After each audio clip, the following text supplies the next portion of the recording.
Muy buenos días, ¿qué tal estáis? Aquí vuestro amigo Héctor, que ya sabéis que anda casi todo el día leyendo, dejándose la vista, para traeros resúmenes de calidad de grandes obras de la literatura universal española y algún que otro ensayo.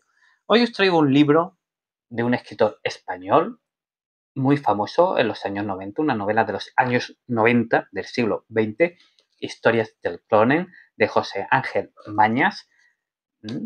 Una novela, bueno, que me recuerda mucho a mi adolescencia, que tuvo una película que se hizo muy famosa. Y yo lo que voy a hacer es, como en mi anterior vídeo, voy a hacer una breve reseña y luego haré un resumen, una síntesis del libro, porque creo que es importante. Es un libro que me gusta y es un clásico. Hace ya más de 30 años que se publicó y yo creo que ya es un clásico de la literatura española y que un breve resumen merece la pena que esté en el canal. Es la primera novela de José Ángel Mañas, Historia del Clonen. Llegó a ser finalista del Premio Nadal en 1994. Esta novela se publica en 1993 y a su vez está ambientada en 1992. Que aquí en España, los que tengáis una edad y seáis de aquí, pues os acordaréis, y si no yo lo recuerdo, estábamos muy entretenidos con la Expo de Sevilla, que estuve en su tiempo, muy pequeño, porque yo era pequeño, pero me acuerdo, era preadolescente, y también estábamos entretenidos con los Juegos Olímpicos de Barcelona.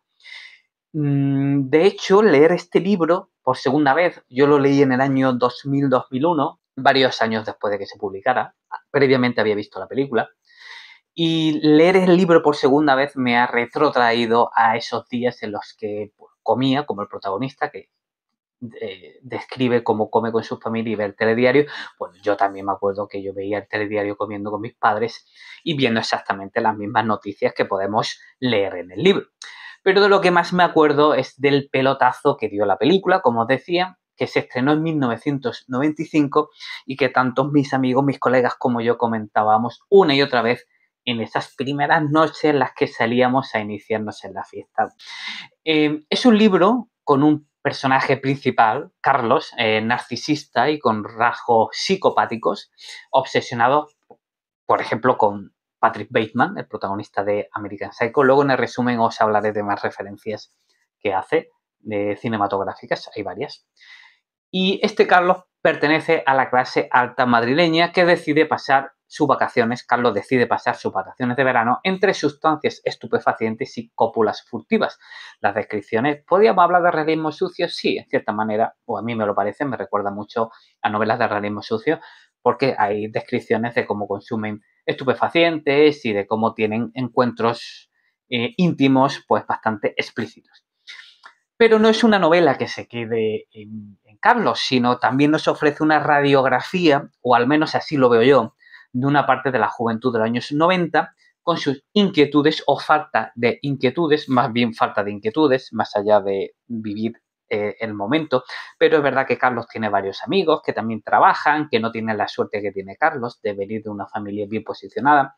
Bueno, eso se ve. Y también se ve un choque generacional entre los padres y los abuelos. Por ejemplo, entre los padres de Carlos y Carlos, los padres habían vivido la transición y la dictadura, y el abuelo, que también aparece el abuelo de Carlos, y las conversaciones que tiene, breves, pero también nos ofrece información sobre esa brecha generacional que podíamos ver en los años 90 aquí en España. Y yo supongo que en todo el mundo occidental.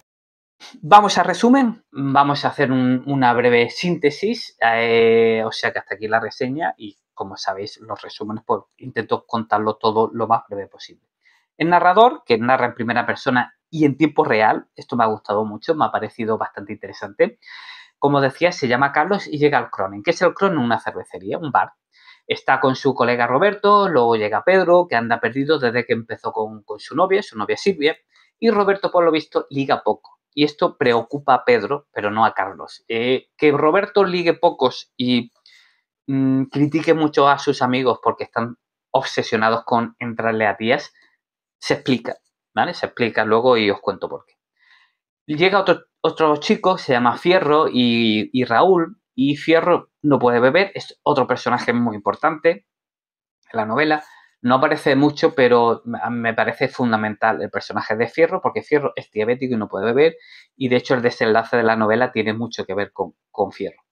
El escenario es Madrid, pasa en Madrid, como decía en la reseña, en los años 90 del siglo XX, en el año 92.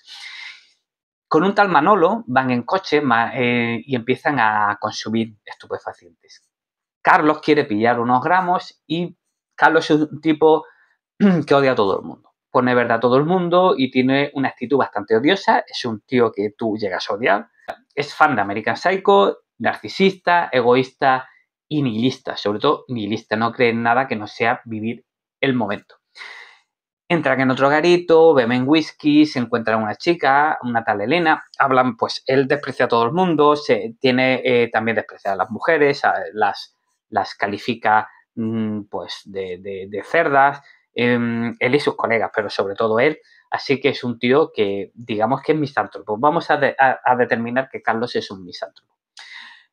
Van de garito en garito, siguen fumando hierba, consumiendo estupefacientes, escuchan música bacalao, que es la música electrónica la música electrónica tal y como la llamábamos en los años 90, y de hecho aquí en España, si estáis viendo este vídeo, no sois de España, teníamos la ruta de los bacalao, que era una ruta que estaba por Valencia, creo recordar, llena de discotecas donde se escuchaba música electrónica y se hizo muy famosa, la ruta del bacalao. Entonces había un montón de discos que tenía que ver con esto. Yo me acuerdo pues del Megatron, de Lo Más Duro, y en la radio podíamos escuchar bacalao pues como si fuera música comercial, como si fuera pachangueo o ahora reggaetón, y escuchábamos música máquina. Ahora se está poniendo otra vez de moda y de vez en cuando me pongo algún vídeo de Pastis y Buenry, que desde luego eran prototípicos de esa época, de la época del bacalao. También escuchan Metallica y otros grupos, pero bueno, fundamentalmente el bacalao me ha parecido bueno reseñarlo. Sobre las 5 de la mañana de ese día van a comprar comida, Carlos lleva un pelotazo muy gordo, se cae y uno de seguridad lo echa de la tienda. Se levanta a las 8 de la mañana, está bastante fatal, vive en La Moraleja, que es un barrio de lujo, y en su casa pues tienen una asistenta que es filipina. Carlos es estudiante y, como decía, pues está pasando sus vacaciones de verano. Tiene una hermana que se llama Nuria y otro hermano pequeño que se llama Kik. Y realmente no hace nada. Ese verano solo se dedica a meterse fiestas y pues se levanta y se pone a ver Henry Retrato de un asesino, que es su película favorita, que es otra referencia cinematográfica, aparte de American Psycho, la novela, porque ellos leen la novela y hablan mucho del libro, y en este caso pues también hacen referencias al cine. Se va a casa de una tal Rebeca, le da hachís y ella resulta que tiene un bebé y se ponen a ver La Naranja Mecánica, la película, otra de las películas favoritas de Carlos. Como veis, Henry Retrato le gusta la violencia, o por lo menos se siente muy seducido por la violencia y por personajes violentos. Y su escena favorita es cuando fuerzan a la mujer del escritor, y cuenta eso, que se excita con esa escena. Ella dice ser budista, pero parece que tiene problemas de drogas y vive con la madre. Seguimos avanzando en la historia y, como decía, la hermana de Carlos y él van a comprar un libro de poesía para su padre, pero Carlos odia la poesía. Él considera que la cultura del momento es audiovisual y que la única realidad es la televisión. Cenando con la familia en un restaurante, piensa en el abuelo y Carlos piensa que visita poco al abuelo porque cuando va a ver a su abuelo, el abuelo está más tiempo hablando de lo solo que está que de lo bien que está al ver a su nieto. O sea, está más tiempo quejándose de estar solo que alegrándose por estar con su nieto. Sus hermanos discutían para ver quién se quedaba con las casas cuando el viejo no esté. Bueno, y el padre de Carlos, cada vez que habla del abuelo, se pone triste. Y esto, pues, Carlos lo odia, que se ponga así, porque en la vida hay que ser fuerte. Luego lo vemos en el parque, y en la que Carlos y Roberto están muy violentos hablando, ¿no? Cosas violentas, y hablan con Miguel y Celia. Miguel recomienda leer Sin Noticias de Gur, que es un libro que sabéis que me gusta mucho, algún short de Eduardo Mendoza, pero ellos recomiendan a Bateman. American Psycho los tiene obsesionados. Yo creo que Roberto, sobre todo por la idealización que tiene de Carlos. Como a Carlos le gusta, parece que Roberto quiere que le guste también. Hablan de que en el futuro se verán casados y viejos, pero Carlos no está de acuerdo con eso. No ve más allá del verano y del día a día. Carlos, Roberto sobre todo dice también que está harto de todo, que está deseando irse de vacaciones, que está harto de todo el rato. Total, que Carlos siempre se levanta tarde, anda fumando hierba, de fiesta en fiesta prácticamente todos los días, y comen en familia y ven el telediario. Y aquí pues también me ha parecido interesante porque describe pues, que si hablan de la guerra de Yugoslavia, de las Olimpiadas de Barcelona, de la guerra del Golfo. Esto me recuerda a mí pues cuando yo comía con mis padres viendo el telediario, pues estas noticias que iban apareciendo por ahí. El padre le dice a Carlos que aproveche el verano, pero Carlos no quiere hacer nada. Para el padre los jóvenes lo tienen todo, tienen que haber vivido la posguerra. Habla de la democracia y de la libertad, pero para Carlos esto es un rollo sesentayochista y pseudo-progre de siempre, rollo de siempre. Los viejos lo tienen todo, dinero y poder, y los marxistas y hippies gastaron la reverdía. Según Carlos, a los jóvenes les falta algo por lo que luchar a favor o en contra. Aquí os recomiendo que leas el informe Petras, de James Petras, que es un sociólogo que lo contrataron aquí en España en los años 90 y sacó un informe donde se veía estos cambios generacionales y los nuevos valores de la juventud, al menos en sus encuestas. Y también os recomiendo que volváis al vídeo si no lo habéis visto ya, de la era del vacío de Lipovetsky, que se habla mucho del narcisismo, de las nuevas de la actualidad. En ese caso, él escribió el libro a finales de los 70, principios de los 80. Pero bueno, se refleja muy bien, desde mi punto de vista, la posición de Carlos y sus amigos. Es una buena radiografía, como decía, de lo que era la juventud de la época. Carlos tampoco soporta a nadie de la familia y seguimos con la acción. Van cogiendo el coche todo el rato, recoge a Amalia, que bueno, están medio enrollados. Habla de que en el centro de Madrid parece el Bronx con tanto inmigrante. La chica Amalia ha tenido un novio maltratador, según nos comenta. Por otro lado, Carlos va a visitar al abuelo, le abre su tía, una anciana que dice que la calle está llena de jóvenes que roban para drogarse, y el abuelo está muy mal, está bastante enfermo, bastante mayor, se está muriendo, habla de la guerra, pero él considera que el mundo de los jóvenes es más complicado porque está más deshumanizado.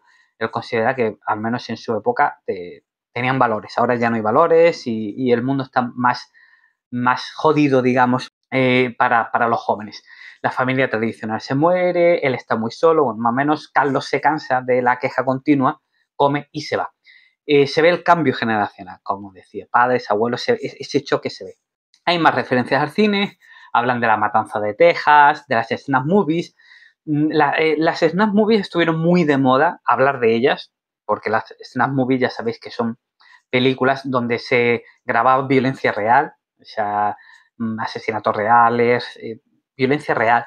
Y se puso muy de moda en los años 90 hablar de ellas aquí en España a raíz de la película Tesis de Alejandro Amenábar. O hay otras, Asesinato en 8 milímetros. Y si habéis leído Menos que Cero de Bret Easton Ellis, hay mucho de ese autor aquí en esta novela, no solo American Psycho, Menos que Cero también. Bueno, pues en Menos que Cero se habla también de este tipo de películas. Y parece que Roberto está obsesionado con conseguir una snap movies. Está por ahí, la cita varias veces, pero para que sepáis que en los años 90 se hablaba mucho de si existían o no existían estas películas, o si era una leyenda urbana. Carlos llega temprano a casa de los padres, haciendo un esfuerzo para que ellos no se dieran cuenta de que iba emporrado.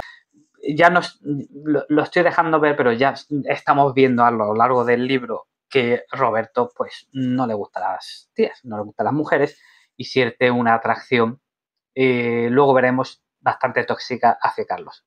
Luego veremos por qué, os lo contaré al final. Carlos queda con una amiga que se llama Nuria, que está opositando. Ella está estudiando y trabajando y su novio oposita a juez, el novio de Nuria.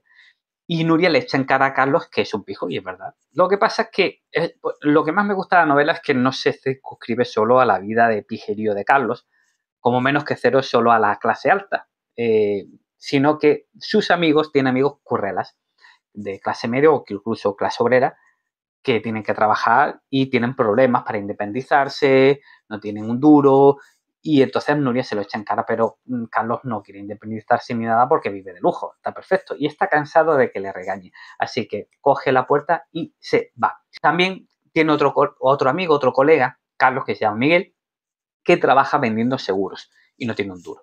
Aquí también se discuten con Carlos porque evidentemente le echan en cara que él es un pijo, él lo asume, no tiene problemas, pero Miguel no tiene dinero suficiente para independizarse y su novia pues tampoco. Y si os dais cuenta ya se ven los problemas de precariedad laboral que tenían los jóvenes para poder acceder a la vivienda, que esto no es nuevo de ahora, del año 2025 que tenemos este problema en España, sino aquí, menos Carlos, que tiene mucha pasta, pues se ve como sus amigos pues tienen que trabajar y estudiar y como tienen problemas para acceder a la vivienda y para salir un poco de la situación precaria en la que viven. Ya para terminar, para ir concluyendo, Fierro monta un fiestón, todos se pillan un ciego bastante interesante, bastante inmenso, menos él, porque es diabético, y hay un momento que Carlos pues se mete mano con Roberto, se mete en mano, y luego Roberto intenta besarlo, pero Carlos lo rechaza diciendo que eso era de Julais, dice literalmente. Luego atan para hacer es evidente que Carlos le mete mano a Roberto porque va muy ciego, pero Roberto está enamorado de Carlos. Luego atan a Fierro para que beba alcohol, lo ata sobre todo Carlos, todos para hacer la gracia, y claro, como él no puede beber, pues bebe, entra en coma y fallece. Fallece Fierro. Todos los colegas, esto supone un trauma, menos para Carlos, que ya en el epílogo de la novela está en Santander, resacosio de mala hostia, y recibe una carta de Roberto, la cual la tira y le da exactamente igual todo. Roberto habla con el psicólogo, nos relata cómo Roberto está hablando con el psicólogo y le reconoce que nunca le había dicho a Carlos que le gustaba ni tampoco su orientación sexual. Él no salió del armario porque consideraba que sus amigos se iban a meter con él, iban a hacer bromas, así que lo llevaba en secreto. Y le cuenta cómo Carlos, la noche de la muerte de Fierro, los insultó a todos, le dijo que los odiaba, en fin. Y demuestra, Roberto, una dependencia total de Carlos, una dependencia tóxica de él, y el psicólogo le dice que es mala influencia y que intente no volver a verlo, pero Roberto considera que debe volver a verlo, que cuando vuelva de Santander intentará pues quedar con él. Y así termina Historias del Coronel, de José Ángel Mañas, que es un, bueno, retrata un montón de cosas. Aquí no había móviles, no había WhatsApp ni SMS, la gente pues llamaba por teléfono, eso me ha gustado porque si tú querías quedar con alguien, bueno, yo me crié en un pueblo y entonces yo salía a la calle y ya ibas a la casa de la gente, pero claro, si querías llamar para quedar con alguna persona, pues tenías que llamar al fijo y te lo podía coger el padre, la madre o quien fuere y ya quedabas, no había WhatsApp. Eso también me ha parecido bastante interesante y ya demuestra que uno está ya un poco viejo. Si habéis visto la película o leído el libro, por favor, dejadme qué os pareció en comentarios. Si os ha gustado este vídeo, pues si me dais un like os lo agradezco.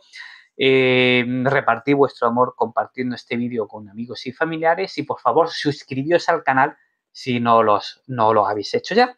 Muchas gracias y hasta el próximo vídeo.